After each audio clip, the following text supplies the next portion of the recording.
This is Chris Alexander, Louisiana Citizen Advocacy Group. I'm not going to repeat any points that were made earlier.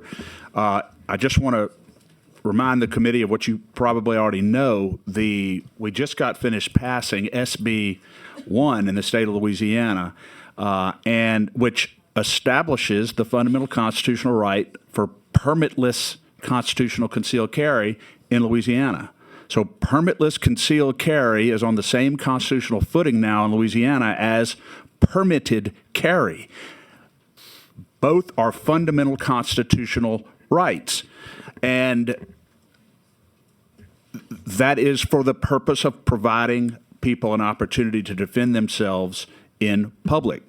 So even though there was an effort to amend the bill, obviously, and allow for concealed carry permit in these otherwise prohibited areas, it discriminates against permitless, law-abiding concealed carriers.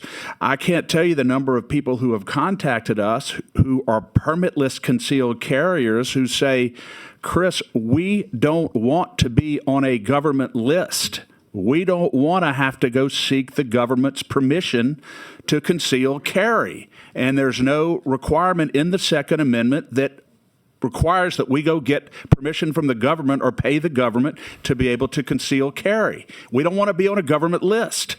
And it's not the government's right to know how many guns we have, whether we own a gun, or where we go with our gun.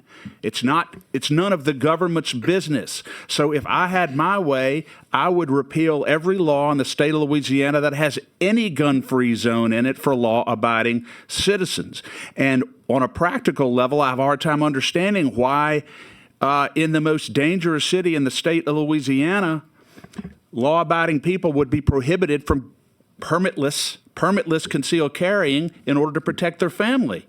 With all due respect for the NOPD, and I'm sure that he's a very good chief, and the sheriff, the Second Amendment doesn't exist so the government can decide when and where it's applicable.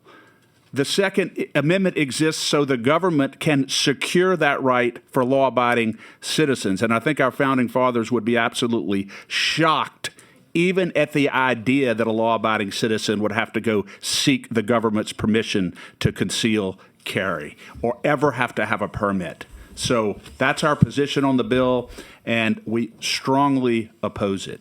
Thank you, Mr. Alexander. I don't see any questions in the queue. Calby Senior with